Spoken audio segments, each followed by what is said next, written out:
The night the guards finally noticed something was different, a young German prisoner collapsed under the floodlights, and a cook named Thomas Reed realized the quiet secret he had been carrying for days was about to be exposed.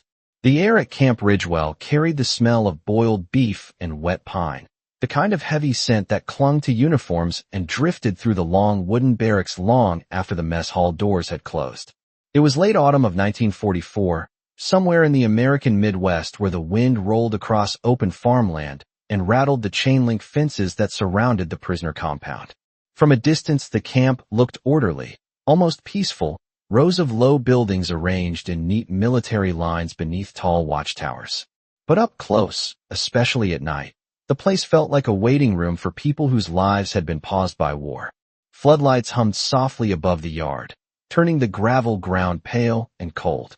Inside the kitchen building at the edge of the compound, Thomas Reed stood over a stainless steel counter wiping his hands on a white apron already stained with grease and broth. He was 38 years old, a cook by trade and a soldier only by necessity, drafted from a small diner outside Des Moines, where he had spent 20 years flipping eggs and pouring coffee for truck drivers before the war changed everything. The army had decided that a man who could feed 100 hungry farmers at dawn could feed a few hundred soldiers just as easily, so they placed him behind the mess hall stove instead of on a battlefield. Thomas did not complain. He had seen enough photographs from Europe to understand that his job was the safer one. Yet some nights, he wondered if the distance from the fighting made the small moral choices of his job heavier, not lighter. That evening the mess hall had served beef stew thick with potatoes and carrots, along with loaves of white bread shipped in crates from a bakery in Kansas City. The soldiers ate quickly, talking about football scores and letters from home. When the last tray had been cleared and the kitchen workers began scrubbing the steel pots, Thomas noticed what always bothered him most. There was food left. Not much by civilian standards, but enough to matter. Half a tray of bread slices still warm. A pot of stew clinging to the bottom with perhaps 2 quarts remaining. Regulations were clear about what happened to extra food in a prisoner of war camp. It was recorded, measured, and either redistributed to the next meal or disposed of depending on supply protocols. Nothing was supposed to disappear without documentation. But Thomas had learned something during the first week he arrived at Camp Ridgewell. Every evening, when the prisoners marched past the mess hall windows on their way back to the barracks, a few of the women looked toward the kitchen door with an expression he recognized immediately. Not desperation exactly. Something quieter than that. The kind of look people had during the Depression when they tried not to appear hungry in front of strangers. The women in the compound were German auxiliaries captured during the later stages of the war, nurses and clerks mostly, transferred to the United States under Geneva Convention protections. There were about 30 of them housed in a separate section of the camp behind another line of fencing. Officially, they received the same nutritional rations required for prisoners of war. Officially, no one in the kitchen questioned that policy. But Thomas had worked with food his entire life.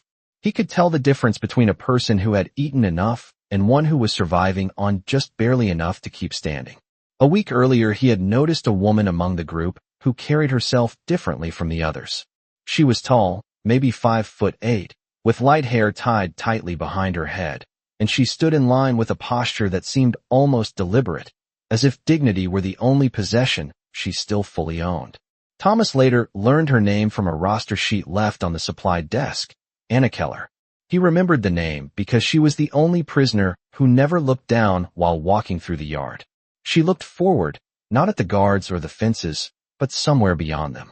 That first night Thomas noticed the extra bread. He stood for a long time beside the steel counter listening to the wind move through the gaps in the mess hall door. Outside, the prisoners had already returned to their compound, the distant murmur of German voices carrying faintly across the yard. The kitchen crew finished their cleaning and one by one headed toward the barracks where the soldiers slept. Soon the building was quiet except for the ticking of a wall clock and the slow simmer of the stew pot left on low heat. Thomas knew the regulations. He also knew something else, something learned during childhood winters in Iowa, when neighbors quietly left sacks of potatoes on each other's porches without asking permission or expecting thanks. Hunger, he believed, was not something a decent person ignored simply because paperwork said to ignore it.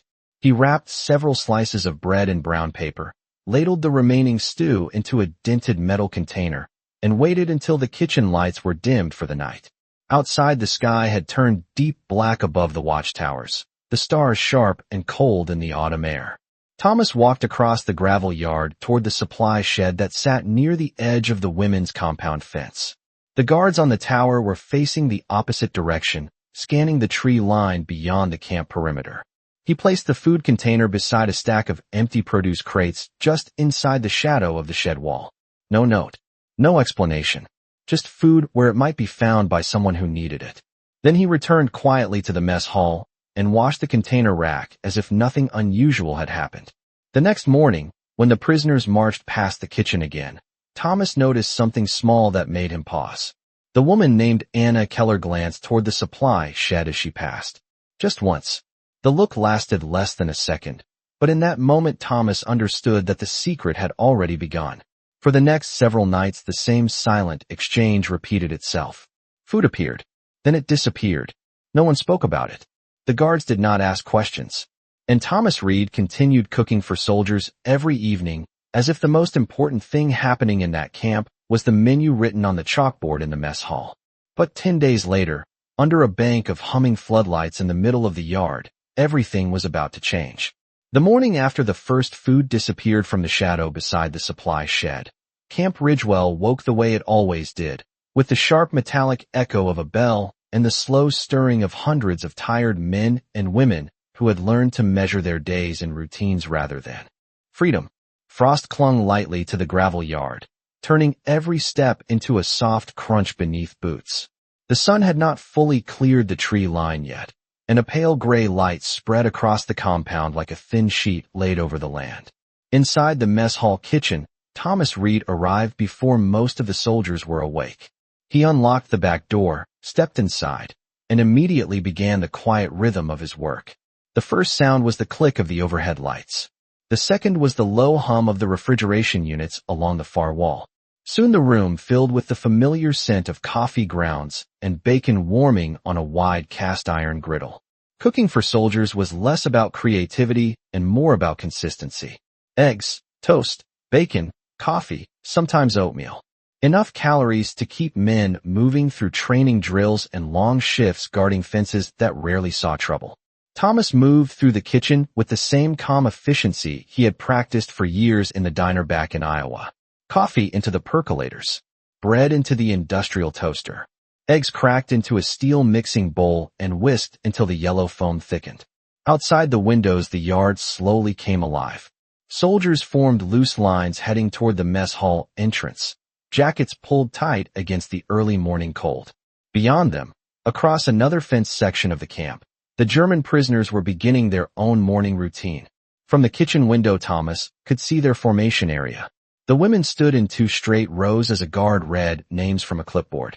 The sound of their responses carried faintly across the yard, accented English mixed with quiet German. Thomas did not look for long. Looking too closely created questions, and questions were dangerous when a person was already bending rules he was not supposed to bend. Yet as he turned back toward the stove, he noticed something subtle that he had not seen the previous week. The women looked steadier on their feet. It was not dramatic. Nothing that would catch the attention of a passing officer. But to someone who had spent years feeding hungry people, the difference was clear. Shoulders that had been slumped were now a little straighter. Movements that once seemed slow now carried a touch more energy. A person did not need a full meal to change like that. Sometimes, a few pieces of bread and a cup of warm stew could shift the balance between exhaustion and endurance. Thomas poured coffee into a row of tin mugs and said nothing. He did not need confirmation. The empty container he found behind the supply shed the previous night had already told him everything he needed to know. By mid-morning the mess hall was crowded with soldiers finishing breakfast before heading out to their assigned duties. Conversation bounced off the wooden walls. Someone argued about baseball scores. Another soldier read aloud a line from a letter sent from home. Thomas listened with half an ear while flipping bacon strips with a long metal spatula. The routine helped him disappear into the background. Cooks were rarely the center of attention in a military camp, and that invisibility suited him just fine. When the rush ended and the last trays were cleared, He stepped outside to carry a crate of potato sacks toward the storage shed near the women's compound fence. The air had warmed slightly, though the wind still cut through his jacket. Gravel shifted under his boots as he walked across the yard. A guard in the nearest tower glanced down briefly, but showed no interest. From the corner of his eye, Thomas could see the prisoners beginning their assigned work detail near the laundry building. The women moved in small groups, carrying baskets of uniforms and blankets toward large steaming vats used for washing. The work was not glamorous, but it was steady and sheltered from the worst of the winter wind. As Thomas set the crate of potatoes beside the shed door, he heard quiet footsteps behind the fence. He did not turn immediately. He understood that small moments in a place like this could carry meaning far beyond their size. Eventually, he glanced sideways, just enough to confirm what he suspected. Anna Keller stood about 15 feet away on the other side of the wire barrier. She was holding a metal laundry basket filled with folded shirts. For a second, their eyes met. It was not a dramatic moment. There were no words exchanged, no gestures that might attract attention. Yet the look itself carried something unmistakable. Not gratitude exactly. Something more controlled than that. Recognition, perhaps. The silent agreement between two people who both understood that speaking openly would ruin everything. Anna shifted the basket in her arms and continued walking with the other women toward the laundry building. Thomas lifted the potato crate again and walked back toward the kitchen as if the entire exchange had never happened. By afternoon, the sky had turned a deeper blue and the wind dropped to a gentle breeze. Camp Ridgewell settled into its familiar midday rhythm. Guards rotated shifts. Trucks moved slowly through the outer gates delivering crates of supplies. In the kitchen, Thomas prepared the evening meal, while keeping one careful eye on the inventory board mounted beside the pantry door. Numbers mattered. If the totals changed too much, someone would notice. That evening, the menu called for chicken soup with vegetables, along with thick slices of bread shipped from the same Kansas bakery that supplied most of the camp. As the soup simmered in a steel kettle, the smell filled the kitchen with a warmth that felt almost out of place in a military facility. Thomas stirred the pot slowly, watching carrots and celery drift through the broth. He thought about the quiet glance from the fence earlier that morning. Not a thank you, not a request, just acknowledgement, in a strange way that made the entire situation feel more balanced. This was not charity. It was simply one human being refusing to pretend another human being was invisible. When the dinner rush finally ended and the soldiers drifted out of the mess hall toward evening duties, Thomas repeated the same careful routine he had practiced the night before. A few pieces of bread wrapped in brown paper. A small container of soup sealed with a metal lid. Nothing large enough to trigger suspicion. Nothing dramatic. Just enough. The sky had already darkened when he stepped outside again, carrying the container beneath his coat. The yard lights flickered on overhead, casting long pale beams across the gravel. From somewhere near the motor pool, a radio played a faint swing melody drifting through the cold air. Thomas walked calmly toward the supply shed, placed the food behind the stack of produce crates, and returned to the kitchen without looking back. Later that night, long after the camp quieted and most of the lights had dimmed, a soft movement occurred near the shed wall. A pair of careful footsteps approached the shadowed corner. A hand reached down, lifted the wrapped bread, and carried it silently into the darkness of the women's compound. And once again, no one in the watchtowers said a word. On the third night, the routine had become almost invisible, and that was the most dangerous stage of any secret, because once something began to feel ordinary, people stopped noticing the small signals that warned them it might soon end. Camp Ridgewell settled into evening with the quiet efficiency of a place that had repeated the same schedule for months. The sun dropped behind the distant tree line, and the sky turned the deep blue color that came just before darkness spread across the open fields of the Midwest. Floodlights flickered on one by one around the compound, each lamp humming softly as it cast pale circles across gravel paths and barbed wire fences. Inside the mess hall kitchen, Thomas Reed moved through his work with the same steady rhythm he had followed since the war brought him from Iowa to this fenced corner of the country. Large steel kettles simmered on the stoves while the scent of onions and roasted chicken filled the room. Wooden crates of vegetables lined the walls beside shelves stacked with canned goods and sacks of flour. Cooking for hundreds of soldiers meant every movement had to be efficient and predictable, Yet Thomas had quietly learned how to create a small pocket of unpredictability inside that routine. The evening meal passed the way most meals did, loud for a while, and then suddenly quiet once the last trays were cleared and the soldiers drifted away toward their barracks. One kitchen worker wiped the counters. Another stacked trays in a rolling rack that squeaked as it moved across the floor. Soon only Thomas remained near the stove, stirring the last pot of soup while the clock above the door ticked toward 9 o'clock.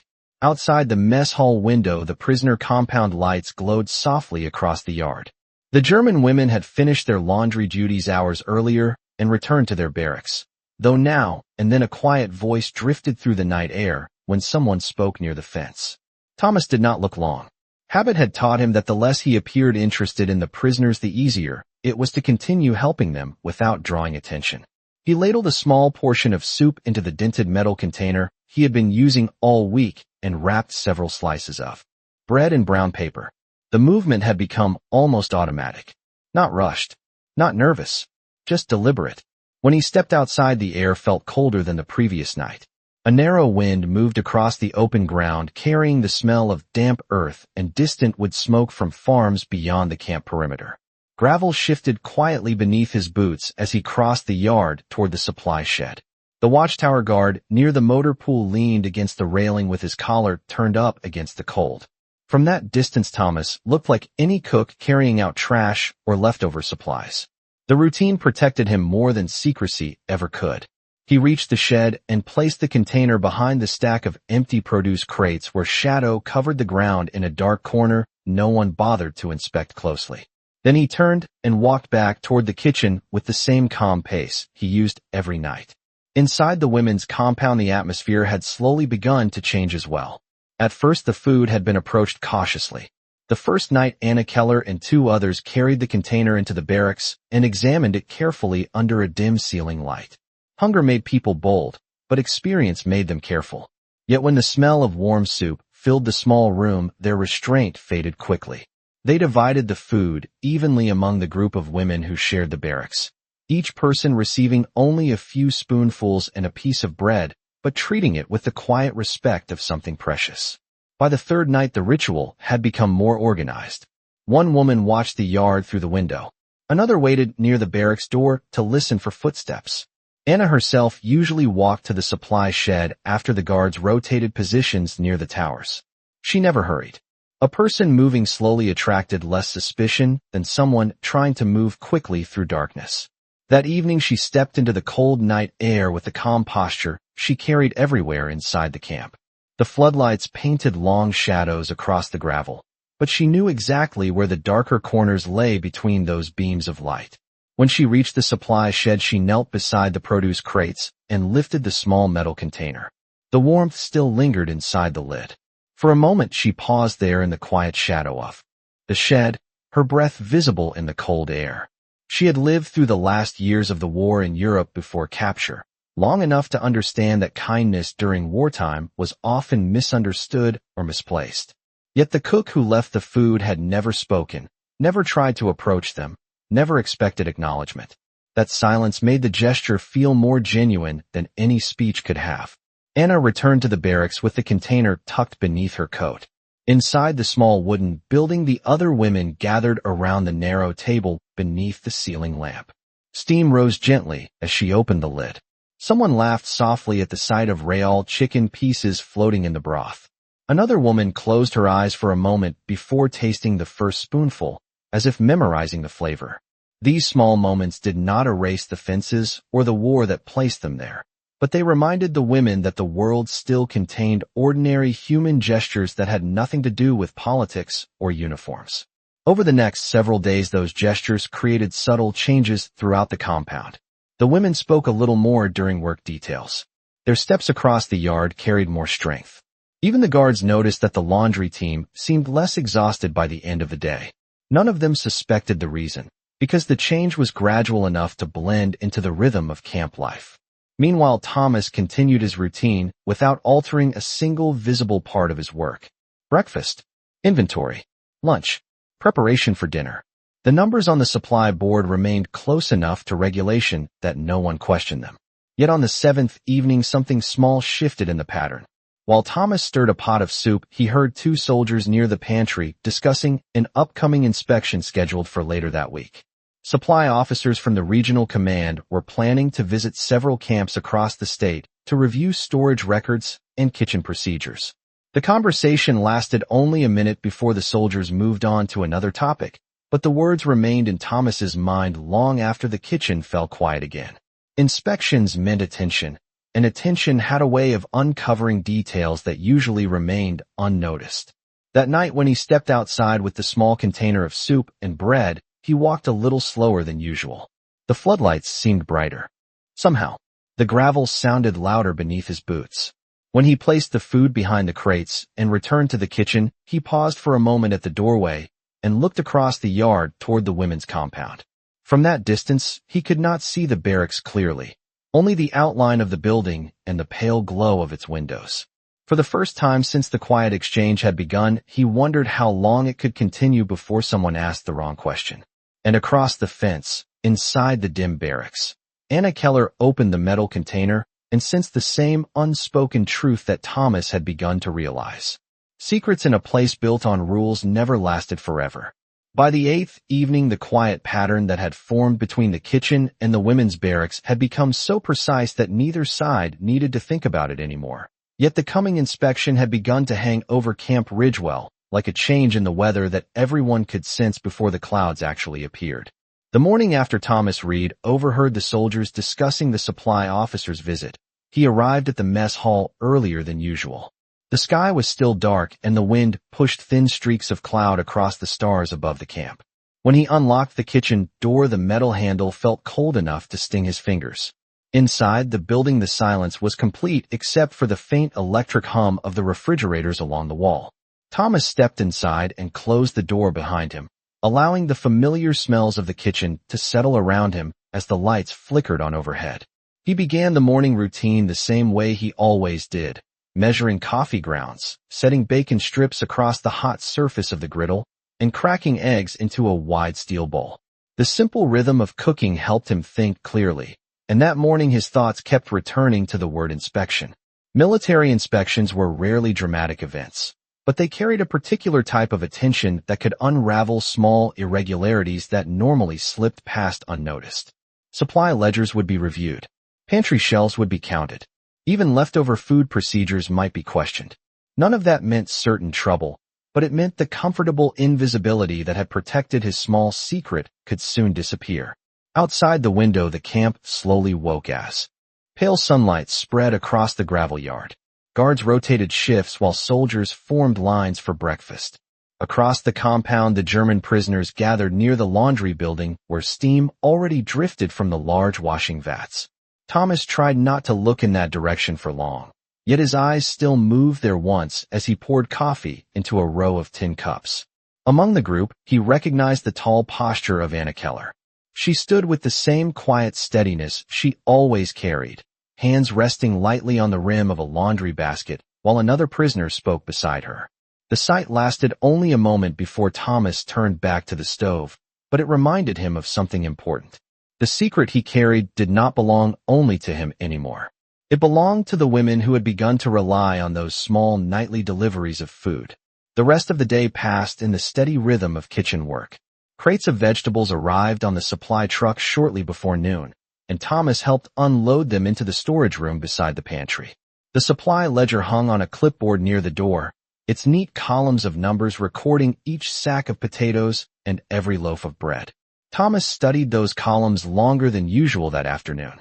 The totals still matched closely enough to avoid attention, yet he could not ignore the simple fact that every small portion of soup he carried across the yard changed those numbers just slightly. For days the difference had been small enough to hide within the natural fluctuations of kitchen work. An inspection, however, meant someone else would be looking at those same numbers with fresh eyes. By late afternoon the wind had returned, sweeping across the open farmland beyond the fences and rattling the metal signs attached to the gateposts. Inside the kitchen, Thomas began preparing the evening meal. That night the menu called for vegetable stew with thick slices of bread. He chopped onions slowly while thinking about the quiet balance he had maintained all week. Ending the routine suddenly might protect him, but it would also leave the women confused and perhaps worried that something worse had happened. Continuing the routine carried risk, yet it also preserved the simple understanding that had formed without a single spoken word. When the dinner hour ended and the last trays were washed, Thomas stood alone beside the large steel kettle of stew. Steam rose slowly toward the ceiling. He picked up the ladle and hesitated for several seconds before filling the small metal container the way he had done every night. Sometimes decisions in life arrived with clear signs and loud warnings. This one arrived with nothing more than a quiet thought that kindness should not be abandoned simply because someone might be watching. He wrapped several slices of bread in brown paper and carried the container outside beneath his coat. The sky had already darkened and the floodlights buzzed overhead as he crossed the yard toward the supply shed. The wind had grown stronger now, pushing dust across the gravel paths. From the nearest watchtower, a guard shifted his weight and adjusted the collar of his jacket against the cold. Thomas kept walking with the same calm pace he always used, placing the food behind the stack of produce crates before returning toward the mess hall without hesitation. Across the fence, the women's compound remained quiet except for the faint sound of footsteps near the barracks doors. Anna Keller waited until the guards completed their routine circuit along the outer fence before stepping outside. The night air carried the smell of damp leaves and distant farmland. She walked slowly toward the supply shed, her footsteps blending with the whisper of wind across the gravel. When she reached the shadow beside the crates, she knelt and lifted the metal container. The warmth of the stew still lingered beneath the lid. For a moment she remained there, listening to the quiet hum of the floodlights and the distant murmur of soldiers talking near the motor pool. Over the past week, she had begun to understand the rhythm of the cook's movements as clearly as he understood hers. Neither of them spoke, yet the exchange carried the careful respect of two people who knew how fragile the situation truly was. Back inside the barracks, the women gathered around the narrow table once again as Anna opened the container. The smell of vegetables and warm broth filled the small wooden room. Someone whispered a brief laugh before covering her mouth quickly, aware that even small sounds traveled through the thin walls. They divided the food the same way they had every night, passing the container from hand to hand with quiet patience. For a few minutes, the tension of the day softened into something almost normal. Meanwhile, across the yard, Thomas stood beside the mess hall door watching the wind move across the empty compound.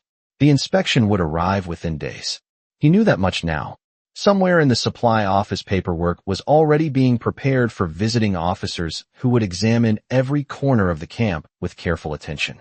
The routine that had protected his quiet secret might soon face the first real test since it began. And though the camp itself remained silent beneath the pale floodlights, the sense of approaching change was beginning to move through the air like the first distant rumble of a coming storm. The inspection arrived 2 mornings later with the quiet efficiency that defined most military procedures, announced not by sirens or shouting, but by the sudden appearance of unfamiliar vehicles rolling through the front gate just after sunrise. Camp Ridgewell had woken beneath a low gray sky that carried the scent of approaching winter, and a thin frost clung to the gravel yard between the barracks and the mess hall. Inside the kitchen, Thomas Reed was already working at the stove when the first jeep crossed the compound road. The steady rhythm of cooking had begun long before dawn. Coffee percolated in large steel urns, bacon crackled across the wide griddle, and trays of eggs waited beside stacks of white plates. Yet even before he saw the vehicles, he sensed that something had shifted in the atmosphere of the camp. Soldiers spoke more quietly than usual as they entered the mess hall. A pair of officers passed the kitchen doorway, without the relaxed posture most men carried at breakfast. Thomas kept his attention on the stove, stirring scrambled eggs with slow, deliberate movements while listening to the faint sound of tires crunching over gravel outside. When he finally glanced through the narrow window above the sink, he saw 2 dark green staff cars parked near the administration building. Several men in heavy coats stepped out and spoke briefly with the camp commander before walking toward the supply offices. Inspections rarely created chaos, but they changed the way people moved through a place. Conversations became careful. Paperwork appeared where it had been ignored the day before. The entire camp seemed to tighten slightly, like a machine adjusting its gears when a supervisor stepped onto the factory floor. Thomas poured coffee into a row of mugs, and continued his routine exactly as he had every other morning. The best protection he had was the ordinary rhythm of his job. Soldiers came and went through the mess hall doors while the kitchen staff washed trays and stacked plates. Across the yard, the German prisoners marched toward their morning work assignments near the laundry building. From the kitchen window, Thomas saw them pause briefly as one of the visiting officers crossed the compound to examine the fence line. The women waited patiently while the officer spoke with a guard. Then they continued walking with the same calm discipline they always showed during roll call. Among them, Anna Keller moved with the familiar steady posture that had caught Thomas's attention the first week he arrived at the camp. For a moment, he wondered whether the inspection might also reach the prisoner compound. Regulations required certain standards of treatment, and visiting officials sometimes checked those conditions carefully. The thought lingered in his mind as he finished the breakfast service and began preparing for lunch. By mid-morning, the inspection had spread through several buildings across the camp. 2 supply officers entered the kitchen carrying clipboards and small notebooks. Their coats were dusted with frost, and their expressions carried the polite seriousness of men accustomed to evaluating other people's work. Thomas greeted them with a brief nod while continuing to slice carrots beside the cutting board. One officer examined the pantry shelves while the other reviewed the ledger hanging near the door. The pages rustled softly as he turned them. Every number written there represented sacks of flour, boxes of canned vegetables, and loaves of bread delivered to the camp over the past month. Thomas felt a quiet tension settle in his chest while the officer studied those columns. The differences created by his nightly containers of soup had been small, almost invisible inside the larger totals. Yet inspections were designed precisely to notice details others overlooked. After several minutes, the officer closed the ledger and asked a few routine questions about delivery schedules and storage procedures. Thomas answered calmly, explaining how the kitchen rotated supplies to prevent waste and how leftover food was recorded before being reused in the next meal whenever possible.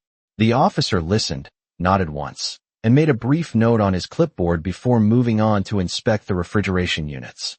The entire conversation lasted less than 2 minutes. Yet when the men finally left the kitchen, Thomas realized he had been holding his breath. Outside, the camp continued its normal routine despite the presence of the visitors. Trucks delivered crates of produce. Guards rotated shifts along the towers. The wind pushed thin clouds across the sky, allowing brief flashes of sunlight to move across the compound yard.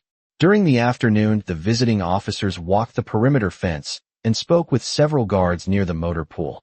From the kitchen doorway, Thomas watched them pass near the supply shed where the produce crates stood stacked beside the wall. The sight made his pulse quicken slightly, though the officers showed no interest in the shadowed corner where the containers had been placed each night. By late afternoon, the inspection began to wind down. One of the staff cars started its engine near the administration building while the other officers gathered their notes and spoke briefly with the camp commander. The atmosphere across the camp loosened almost immediately. Soldiers resumed normal conversations. The guards leaned more casually against their tower railings. Even the kitchen staff seemed to move with lighter steps while preparing the evening meal. Yet Thomas knew that the inspection had changed something inside him. The quiet routine that once felt invisible had now been tested by the closest scrutiny the camp had seen in months. When dinner ended and the mess hall finally grew quiet again, he stood beside the stove holding the familiar metal container in his hands. Steam rose from the vegetable stew inside. The bread wrapped in brown paper rested on the counter beside it. For several seconds, he considered leaving the container empty that night. The inspection had passed without trouble, but the memory of the officer turning those ledger pages remained fresh in his mind. Continuing the routine meant trusting that the small irregularities would remain unnoticed even after official attention had visited the kitchen. Finally, he placed the lid firmly on the container and wrapped the bread the way he always had. Some habits were not easily abandoned once they became part of a person's conscience.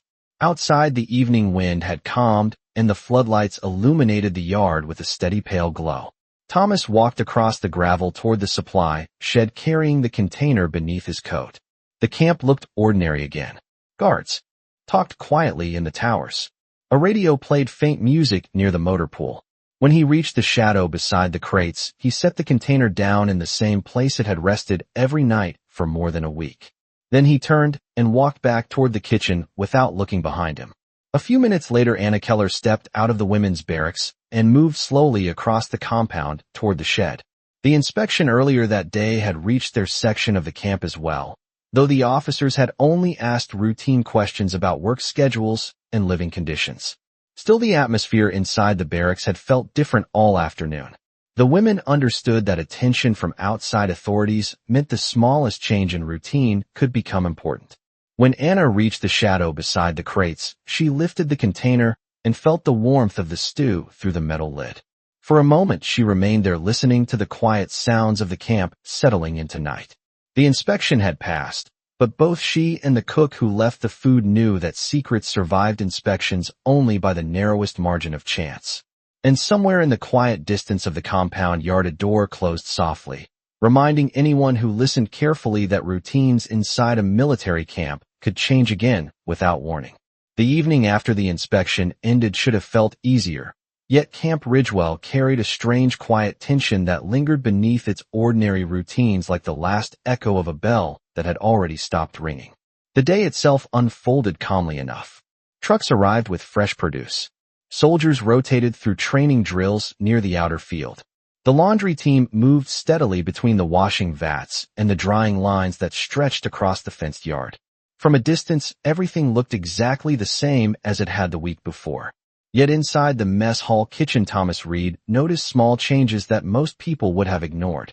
The supply ledger had been placed in a slightly different position on the pantry desk. The camp quartermaster had asked one extra question about bread deliveries that morning.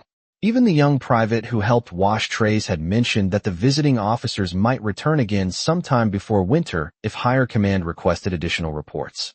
None of those things meant immediate trouble, but together they reminded Thomas that attention had briefly touched the quiet corner of the camp where his small routine existed.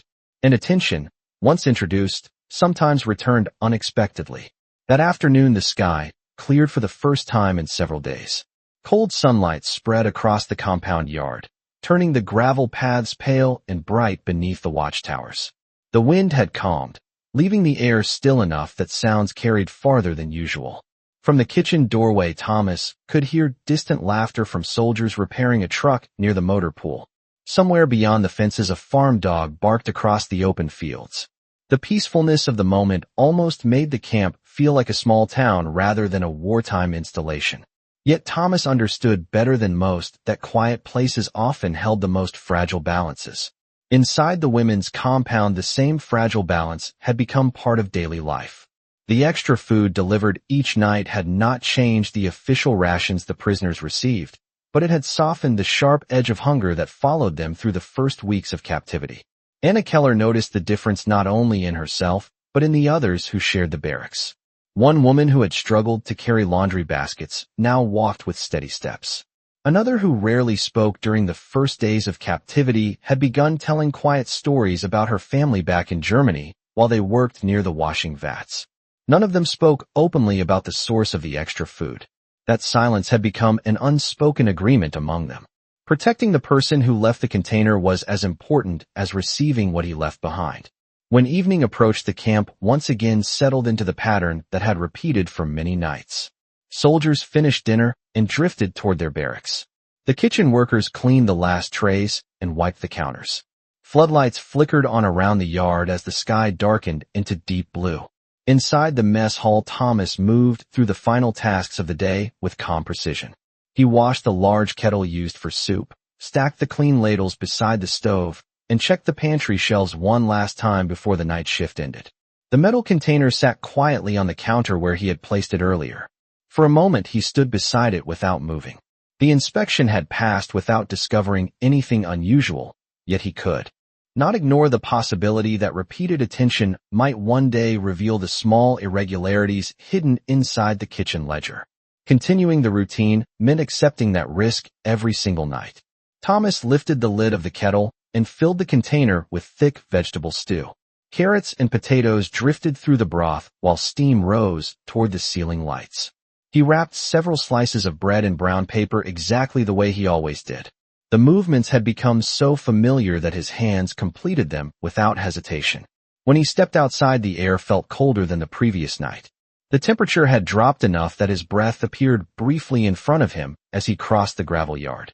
The floodlights illuminated the camp with the pale brightness that made shadows appear deeper beside buildings and fences. A guard in the nearest tower leaned forward slightly as Thomas walked past, though his attention quickly returned to the outer perimeter where darkness covered the open farmland beyond the camp. The supply shed stood quiet at the edge of the women's compound. Thomas placed the container behind the stack of empty produce crates and turned back toward the kitchen with steady steps. The entire action lasted no more than a few seconds. Yet in those seconds the balance between caution and kindness existed once again in the small shadow beside the shed wall. Several minutes later the barracks door opened softly and Anna Keller stepped into the night air. The compound lights painted the ground in long pale lines across the gravel. She waited near the door until the nearest guard completed his slow walk along the fence. Only when his footsteps faded toward the next tower did she begin moving toward the shed. Her pace was calm, the same controlled rhythm she used during every work detail in the camp. Anyone watching from a distance would have seen nothing unusual about a prisoner crossing the yard at night. When she reached the shadow beside the crates, she knelt and lifted the container. The warmth of the stew spread through her hands, even through the metal lid. For a brief moment she remained there in the quiet corner, listening to the faint sounds of the camp settling into sleep. In the distance a truck engine started near the motor pool before fading again into silence. Anna carried the container back toward the barracks, where the other women waited around the small wooden table beneath the ceiling lamp. The lid opened, and the familiar smell of warm vegetables filled the room. No one spoke loudly. The women simply passed the container from one pair of hands to another, sharing the food with careful fairness the way they had done every night since the quiet exchange began. Outside the barracks the camp appeared peaceful beneath the floodlights. Yet far beyond the fences winter clouds were gathering over the wide farmland of the Midwest. And though no one inside Camp Ridgewell could see them yet, those distant clouds carried the promise that routines which felt permanent today might soon face changes none of them had expected. The first real snow of the season arrived 3 nights later, not as a storm, but as a slow, quiet fall that began sometime after midnight, and continued until the entire compound at Camp Ridgewell looked as if someone had gently dusted it with flour. When morning came the gravel yard had turned pale white, and the barbed wire fences carried thin silver lines of frost along every twisted strand. From the watchtowers the guards could see the farmland beyond the camp stretching into a wide silent landscape under the winter sky. Inside the mess hall kitchen Thomas Reed arrived before dawn the way he always did, brushing snow from his coat before pushing open the heavy back door. The warmth of the kitchen wrapped around him immediately, carrying the familiar smell of coffee and toasted bread that had become the constant background of his days. Winter changed the rhythm of the camp in small ways. Soldiers lingered longer inside heated buildings. Kitchen stoves stayed lit almost all day to keep the room warm enough for food preparation. Even the prisoners' work details adjusted their schedules slightly to avoid the coldest hours of the morning. Thomas moved through the kitchen with quiet focus, filling coffee urns and sliding trays of bacon across the hot griddle. Outside the windows the sky slowly brightened, turning the snow in the yard into a soft, glowing field beneath the floodlights. When the German prisoners marched across the compound toward the laundry building, their footsteps made almost no sound on the snow. Thomas noticed something else as well. The women walked closer together now, shoulders nearly touching as they crossed the yard, their breath visible in small clouds in the cold air. The change was subtle but unmistakable. Winter made everyone in the camp more aware of the thin line between comfort and hardship. That afternoon the temperature continued to drop. The wind picked up and pushed light snow across the open ground in thin drifting waves. Inside the kitchen the heat from the stoves created a small island of warmth that felt almost unreal compared to the cold outside. Thomas spent most of the afternoon preparing large pots of beef stew and baking trays of bread that filled the mess hall with a deep, comforting smell. Soldiers entering the building stamped snow from their boots and rubbed their hands together before sitting down to eat. For a moment the place resembled a small-town diner rather than a wartime facility. Yet Thomas could not ignore the quiet awareness that winter made hunger feel sharper than it had in autumn. Cold air pulled energy from the body faster, and the prisoners' official rations had not changed since the weather turned. By evening, the snow had begun falling again, thicker now, swirling through the floodlights like pale feathers drifting across the compound yard. When dinner ended and the kitchen workers finished cleaning the last trays, Thomas stood beside the stove looking out through the window at the storm building outside. The metal container rested on the counter near his elbow. For several seconds, he watched the snow gather along the edges of the supply shed across the yard. Carrying food across that open ground tonight would be harder than usual. Footprints would remain visible in the snow. Guards might pay closer attention to anyone walking between buildings during the storm. Yet the thought of leaving the container empty on a night like this felt impossible. Winter nights were the moments when small gestures mattered most. He filled the container with thick beef stew, making sure the broth covered the pieces of potato and carrot so the food would stay warm longer. Then he wrapped several slices of fresh bread in brown paper and slipped both items beneath his coat before stepping outside into the swirling snow. The wind struck his face immediately, carrying sharp flakes that melted against his skin. The floodlights turned the falling snow into a bright moving curtain across the yard. Thomas walked steadily toward the supply shed, his boots leaving clear prints in the fresh layer on the gravel. For a moment, he wondered if the guards would notice the trail. Then he realized that dozens of footprints already crossed the yard from soldiers moving between buildings all evening. The storm had blurred them together into a confusing pattern. When he reached the shadow beside the shed, he placed the container behind the stack of produce crates and brushed snow from the top before turning back toward the kitchen. Inside the women's barracks, the sound of wind rattling against the wooden walls filled the small room with a steady whisper. Anna Keller stood near the narrow window watching the storm move across the compound. The floodlights turned the snow into a glowing cloud around the fence line. Winter storms often made the guards hurry through their patrols more quickly, eager to return to warmer towers. Anna waited patiently until the footsteps outside faded toward the far end of the compound. Then she wrapped her coat tighter around her shoulders and stepped into the night. The cold struck immediately, sharper than she expected. Snow swirled across the yard, covering the ground faster than the wind could clear it. She walked carefully toward the supply shed, following the faint outline of footprints already pressed into the snow. When she reached the crates, she knelt and brushed away a thin layer of snow until the metal lid of the container appeared beneath her hand. The warmth inside it surprised her. Even through the cold metal, she could feel the heat of the stew that had been placed there only minutes earlier. For a brief moment, she remained kneeling in the snow beside the shed, listening to the storm and watching the lights of the camp flicker through the swirling flakes. The quiet exchange that had begun weeks earlier now carried a different weight in the deep winter cold. It was no longer simply a small act of kindness. On nights like this, it was the difference between endurance and exhaustion. Anna lifted the container and walked back toward the barracks with careful, steady steps. Inside the small room, the other women gathered close around the table as she opened the lid. Steam rose into the cold air, and the smell of beef and vegetables filled the room instantly. Someone smiled quietly at the sight. Another woman closed her eyes for a moment before taking the first spoonful. Outside, the snow continued to fall across Camp Ridgewell, covering footprints, fences, and gravel paths beneath a silent white blanket. And though neither Thomas nor Anna could know it yet, the deepening winter would soon bring the night when the quiet secret between the kitchen and the barracks would no longer remain hidden.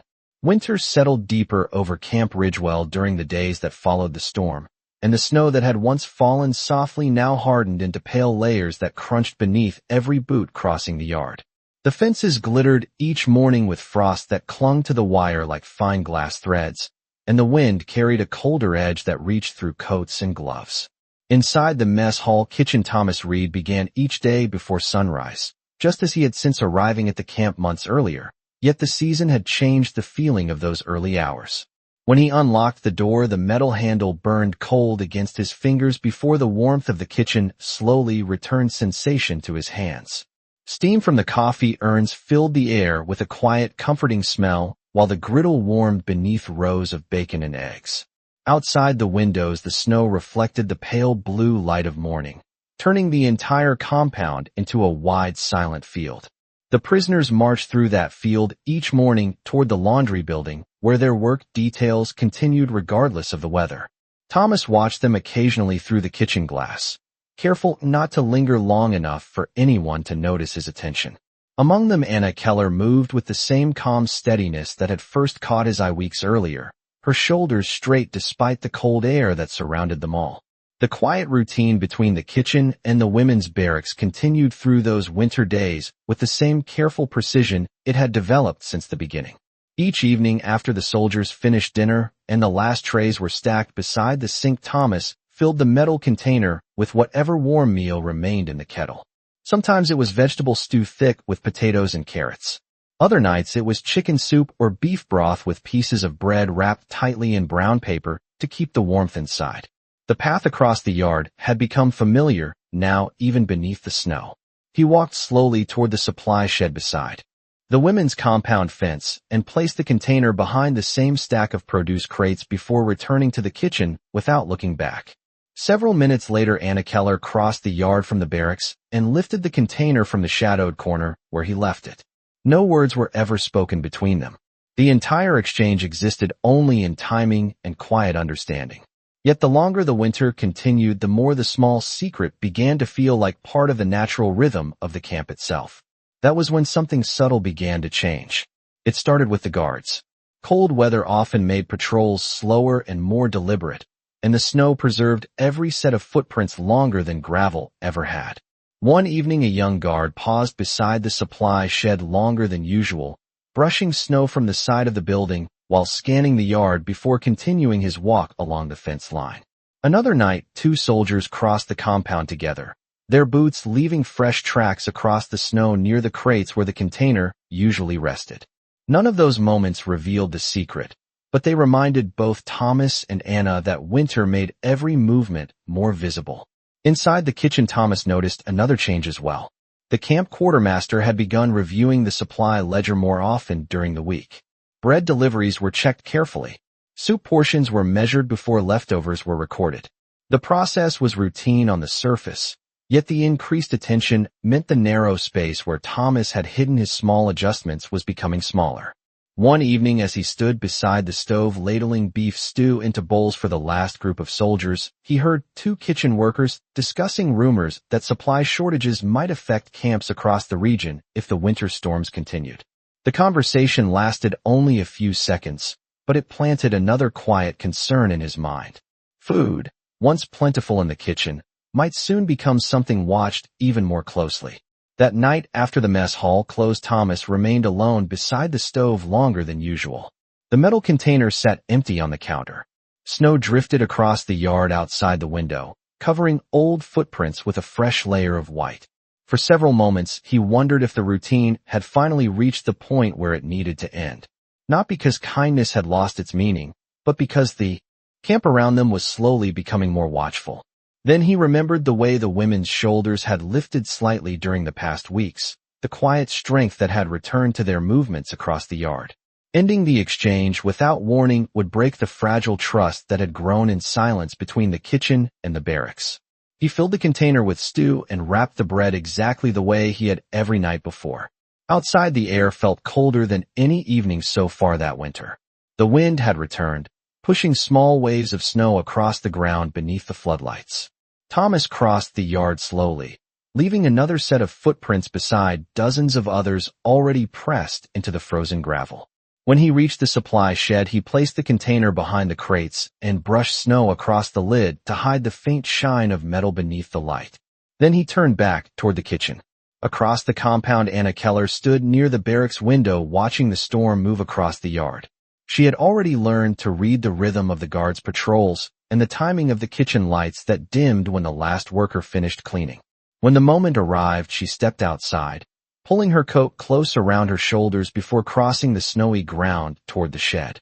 The wind carried sharp flakes across her path, yet the floodlights illuminated the trail clearly enough that she could see the dark shape of the crates ahead.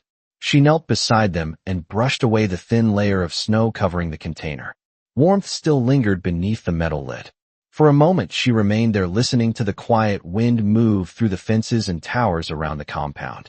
Winter had made the camp colder and more silent, But the small exchange between the kitchen and the barracks had continued unchanged through every storm.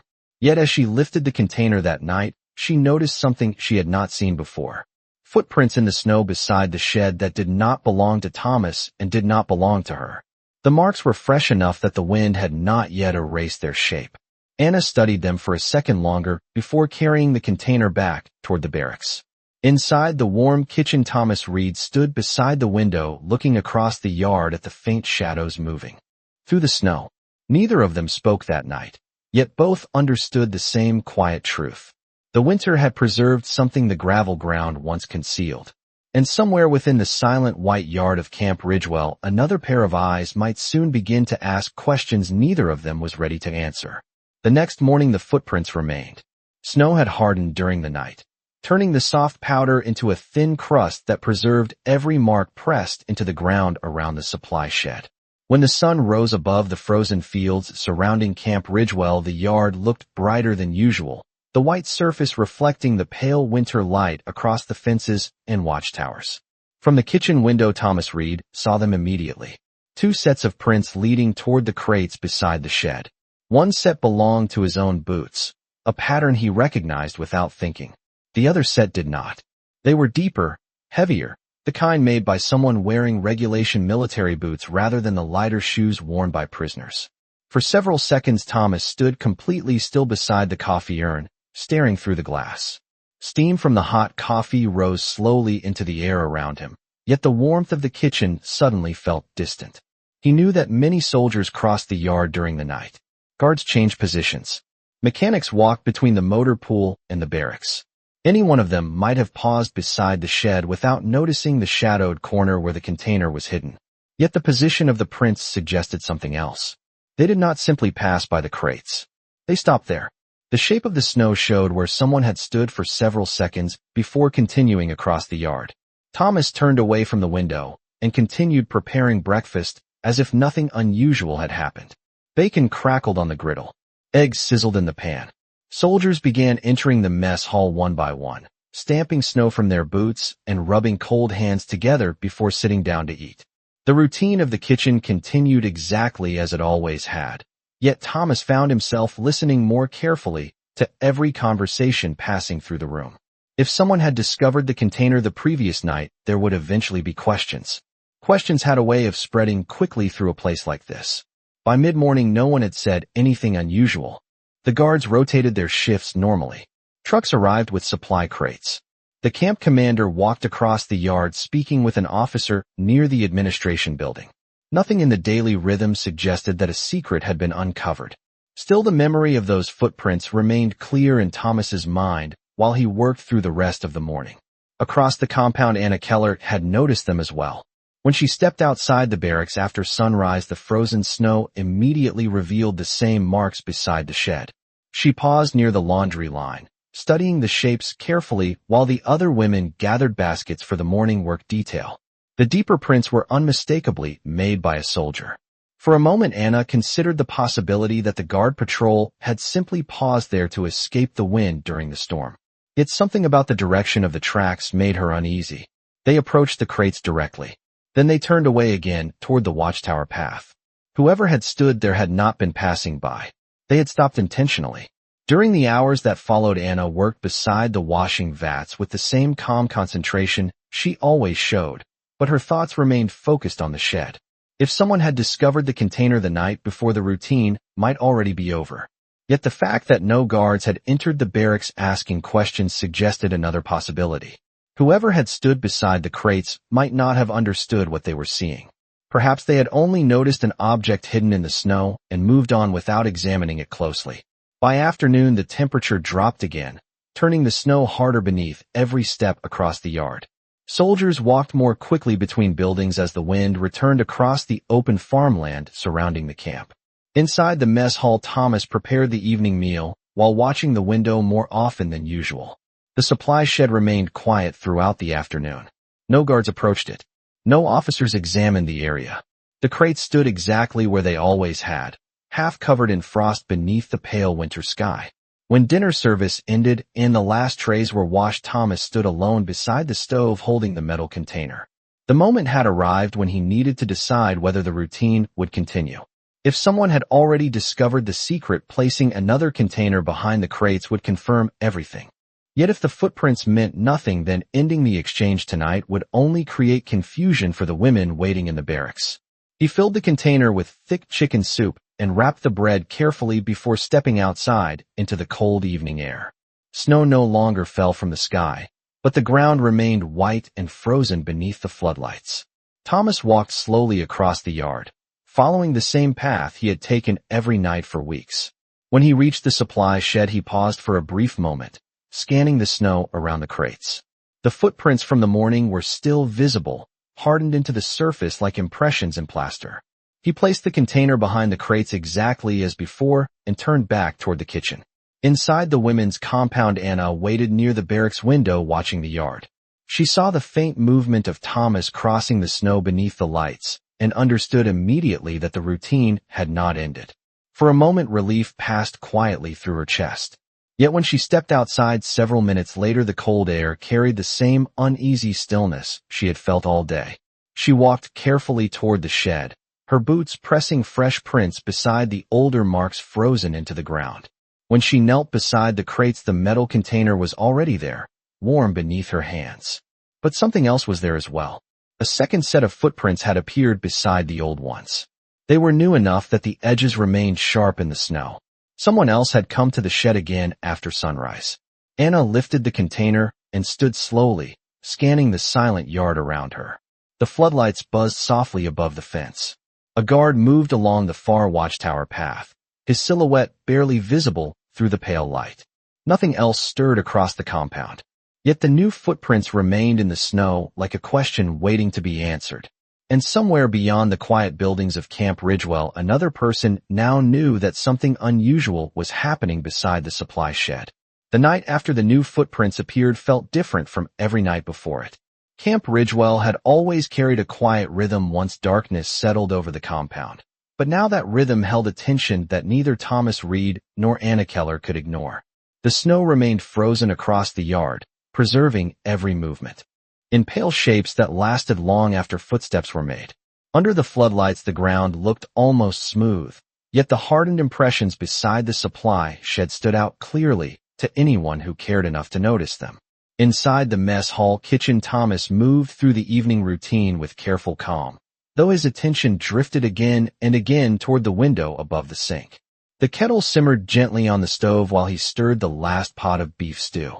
The smell of onions and slow-cooked meat filled the warm room, but his thoughts remained outside in the cold yard where the crates beside the shed waited beneath the winter sky. All day he had listened for signs that the secret had already been discovered.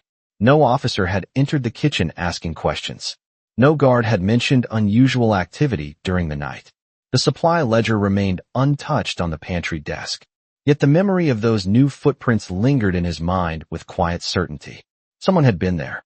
Someone had looked closely enough to return again after sunrise. When the last soldier left the mess hall and the kitchen workers finished stacking trays beside the sink, the building fell silent except for the low hum of the refrigeration units. Thomas stood beside the stove for several seconds, holding the metal container in his hands. Continuing the routine tonight carried more risk than it ever had before. If the unknown observer returned again, they might finally understand what had been happening beside the crates. Yet abandoning the routine without warning would leave the women waiting in the barracks with no explanation. He filled the container slowly with thick stew and wrapped several slices of bread in brown paper. Then he placed both beneath his coat and stepped outside into the cold night air. The wind had dropped since the afternoon, leaving the compound unusually quiet. Snow reflected the floodlights with a pale glow that turned the entire yard into a field of soft white light. Thomas walked steadily across the gravel path, his boots pressing fresh prints beside the older ones frozen into the surface. When he reached the supply shed, he paused again, scanning the ground around the crates. The second set of footprints remained visible beside the earlier ones. They had not been disturbed during the day. Whoever had stood there had not returned since morning. Thomas placed the container behind the crates and brushed a small layer of snow across the lid before turning back toward the kitchen. From the mess hall window, he remained there a moment longer than usual, watching the yard beneath the floodlights. Across the compound, the women's barracks remained dark except for one dim lamp, glowing through a narrow window. Several minutes passed before the door opened quietly, and a figure stepped into the cold air. Anna Keller moved slowly across the yard, her boots leaving careful tracks that crossed the frozen patterns left by earlier visitors. She had already seen the new footprints earlier that evening while returning from the laundry building, and the discovery had settled heavily in her thoughts throughout the day. Someone else had been watching the shed. Someone who moved freely through the compound like a soldier. When she reached the crates, she knelt and lifted the container the same way she had every night. The warmth of the stew spread through the metal lid into her hands. Yet before standing, she examined the snow around the crates once more. The new prints from the previous night remained there, but now another detail appeared beside them. A faint line drawn through the snow as if someone had dragged the tip of a boot slowly across the surface. The mark pointed directly toward the hidden corner where the container rested. Anna studied the line for several seconds. Whoever had made it had known exactly where to look. She lifted the container and returned quietly toward the barracks. Inside the small wooden building, the other women gathered around the table beneath the ceiling lamp as they always did. Steam rose gently from the stew while they shared the food in silence.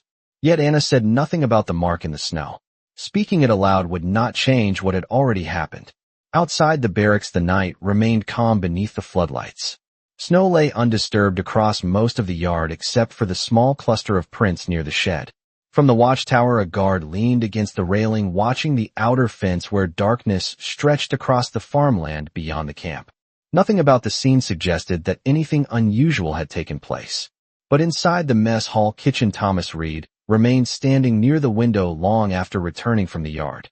His eyes moved slowly across the compound, until they reached the shadow beside the shed. For a brief moment, he thought he saw movement there, a shape standing still just beyond the circle of light. Then the wind stirred a curtain of loose snow across the ground, and the shape disappeared again into darkness. Somewhere within the silent winter yard, another person had begun to understand the pattern of footsteps leading to the crates.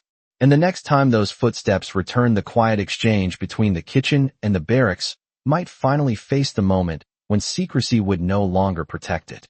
The following evening arrived with a strange stillness that seemed to settle over Camp Ridgewell, even before the sun disappeared behind the frozen fields. The wind that had moved across the compound for days suddenly faded, leaving the winter air quiet and sharp beneath a pale sky. Snow remained packed across the yard, hardened by several nights of cold. Every mark left in it remained visible much longer than it would have in gravel or dirt.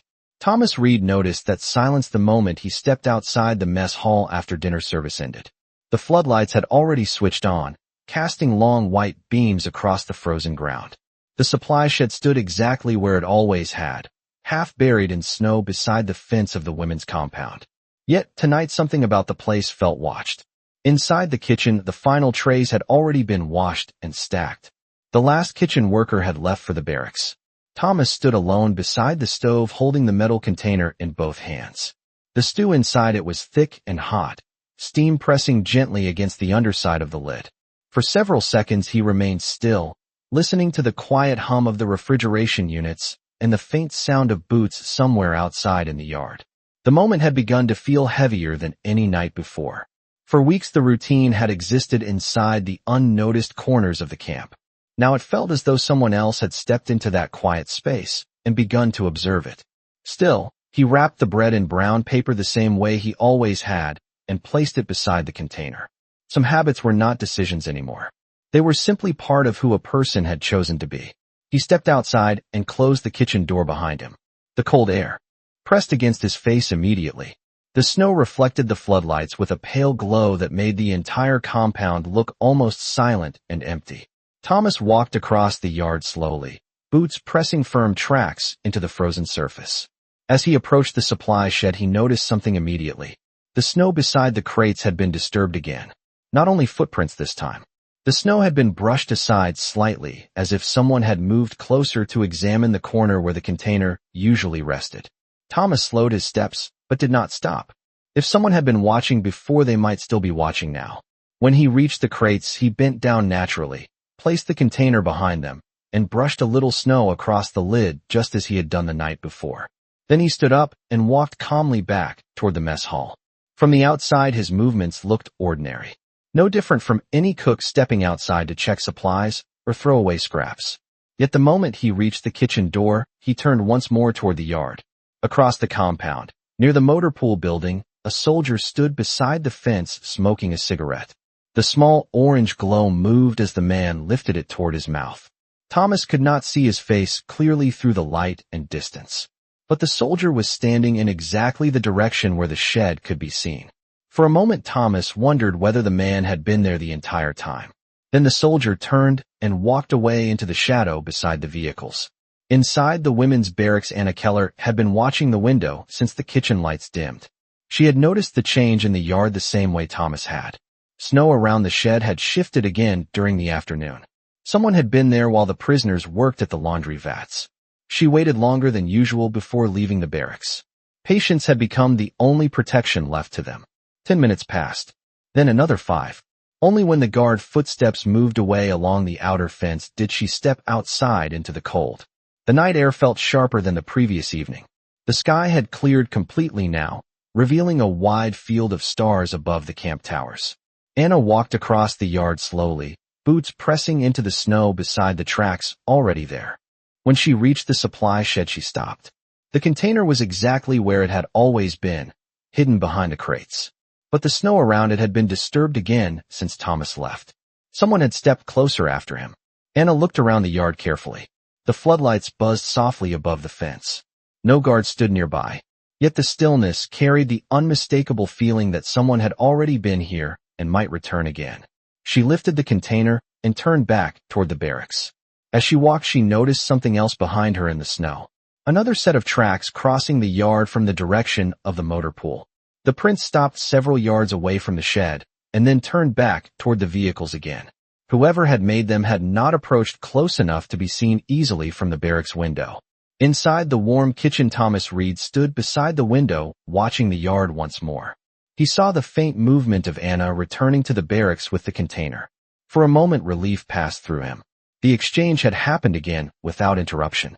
Yet the footprints remained in the snow beneath the floodlights like quiet evidence waiting for someone to ask the right question. And somewhere beyond the motor pool building, a soldier who had watched the shed for several nights now had begun to understand exactly what those footprints meant. The following night arrived with a silence so complete that even the smallest sound seemed to travel farther across the frozen yard. Snow still covered every path between the buildings of Camp Ridgewell, though the surface had hardened into a pale crust that reflected the glow of the floodlights like polished stone. The air felt colder than the previous evenings, and the stars above the watchtowers appeared unusually sharp against the dark winter sky. Inside the mess hall kitchen, Thomas Reed moved through the final tasks of the day with careful precision, aware that the quiet routine he had followed for weeks was approaching a moment that could no longer remain hidden. The kettle on the stove held the last of the evening's soup, a thick vegetable broth that had simmered slowly since late afternoon. Steam rose gently toward the ceiling as Thomas lifted the ladle and filled the metal container. The motion had become so familiar that his hands performed it almost without thought. Yet, tonight every movement felt deliberate. For days he had noticed the signs. Footprints in the snow, disturbed patches beside the crates, the faint outline of a soldier standing near the motor pool where the shed could be seen. Someone had been watching.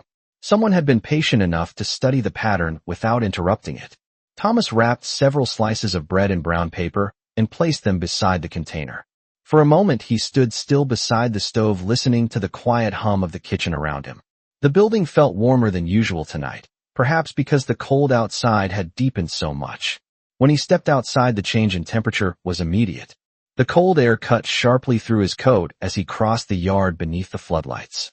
Snow reflected the pale light across the entire compound, making the shadows beside buildings appear darker than usual. Thomas walked toward the supply shed the same way he always had, his boots pressing fresh tracks beside the older prints frozen into the ground. Yet as he approached the crates, he noticed something that stopped him for a moment. The snow beside the shed had been cleared deliberately this time. Not simply disturbed by footprints, but brushed aside in a narrow circle, as if someone had knelt there earlier in the evening. Thomas placed the container behind the crates as he always did, covering it lightly with snow before standing again. But before turning back toward the kitchen, he looked once across the yard toward the motor pool. The trucks stood silent beneath the floodlights, their metal surfaces shining faintly with frost. And beside one of them a figure stepped forward into the light. The soldier had been standing there the entire time. Thomas recognized the uniform immediately, even before the man began walking across the yard. It was the same young guard who had been posted near the motor pool during several of the previous nights. The soldier stopped several feet away from the shed and looked down at the snow beside the crates. For a long moment, neither man spoke. The wind moved softly across the compound, carrying a thin drift of snow between them. Then the soldier glanced toward the mess hall building behind Thomas before finally speaking in a low voice that carried clearly in the cold air. "I thought that was you." The words were not angry. They were not accusing. They sounded almost thoughtful. Thomas remained still, his hands resting loosely at his sides. The soldier stepped closer to the crates and brushed away the thin layer of snow covering the container. Steam escaped faintly from the lid into the cold night air. The guard studied it for several seconds before looking back at Thomas again. "I have seen the footprints for days now," he said quietly. "I wanted to be sure before saying anything." Thomas did not answer immediately.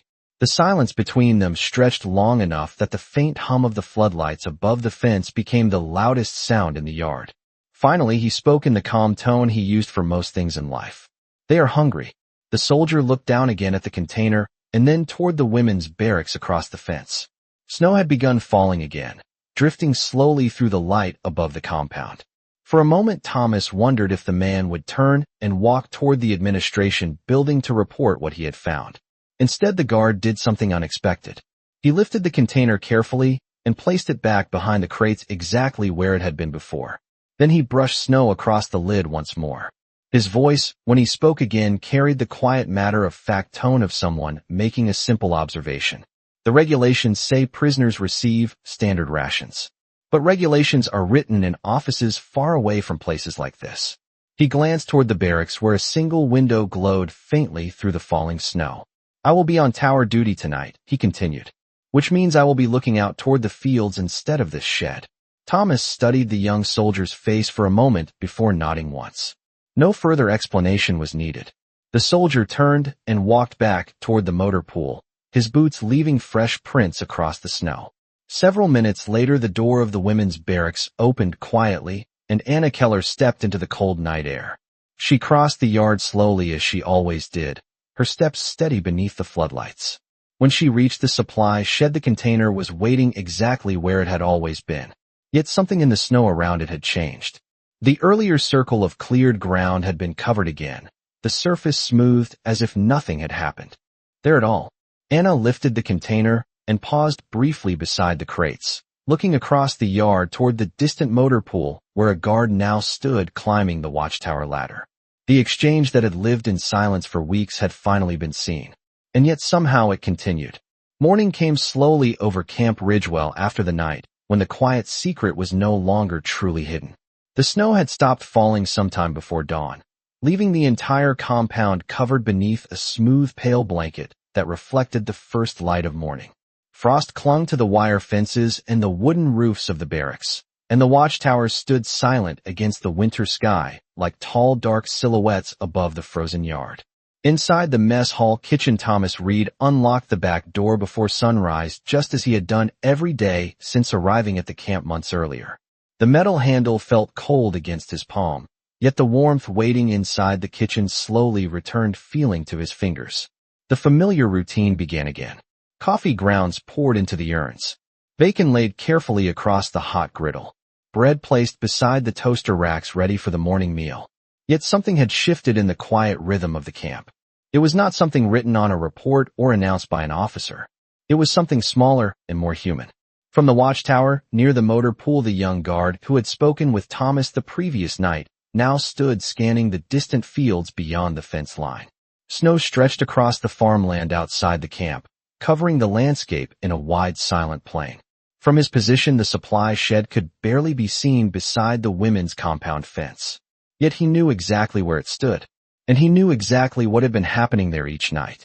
But his attention remained turned outward toward the horizon rather than inward toward the shed. The morning passed as most mornings did in winter. Soldiers filed through the mess hall in heavy coats, stamping snow from their boots while warming their hands around metal cups of coffee. Laughter echoed across the wooden tables as letters from home were shared and rumors about the war's progress drifted through the room. Outside, the prisoners marched across the yard toward the laundry building beneath the pale winter sun. Among them, Anna Keller moved with the same quiet steadiness that had defined her from the first day Thomas noticed her weeks earlier. The cold air created small clouds of breath as the women crossed the snow-covered yard. For the first time in many days, Anna allowed herself to glance briefly toward the supply shed while walking past the fence. Nothing unusual stood there. No footprints beyond the ones already frozen in the snow. No guard waiting nearby. Only the small building and the stack of produce crates that had quietly become the center of a secret shared by strangers. The routine continued through the rest of that day and the days that followed.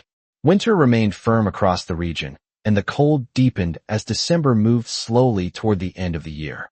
Each evening after dinner, the mess hall kitchen grew quiet again as soldiers returned to their barracks. Each evening, Thomas filled the small metal container with whatever warm food remained in the kettle and wrapped bread in brown paper before stepping outside into the frozen yard. The footprints across the snow came and went as storms arrived and melted again beneath brief thaws. Yet the exchange between the kitchen and the barracks continued exactly as it had before. The difference now was that one more person understood it.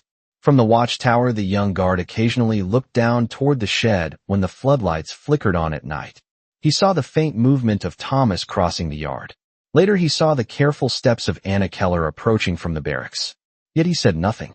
In war, people often believe the most important actions were the loud ones that filled headlines and reports. Watchtowers listened to the radio broadcasts that drifted through the barracks at night. The possibility of peace moved through the compound like a distant sunrise still hidden beyond the horizon. For the prisoners, the news carried a different meaning. It meant the long months of waiting inside the fences might eventually lead to a return home, though no one could say exactly when or how that would happen.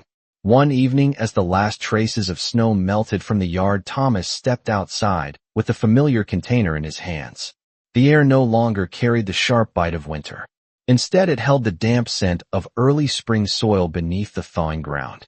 He walked across the gravel toward the supply shed just as he had done dozens of times before. From the watchtower, the same young guard stood quietly at his post, his attention once again turned toward the distant fields. Thomas placed the container behind the crates and brushed a little dust across the lid out of habit before turning back toward the kitchen. Several minutes later, Anna Keller crossed the yard from the barracks and lifted the container the way she always had. For a moment, she paused beside the shed and looked across the compound toward the mess hall building. Through the window, she could see the faint movement of Thomas inside the kitchen finishing his work for the night. No words had ever passed between them. No thanks had ever been spoken. Yet the quiet understanding between them had carried through the entire winter. The war had brought them to opposite sides of a fence. But for a few minutes each night, that fence had mattered less than the simple decision of one person to help another endure the cold. And long after the snow melted from the yard of Camp Ridgewell, the memory of those quiet nights would remain with all of them as proof that even in the middle of war, the smallest acts of kindness could change the meaning of everything.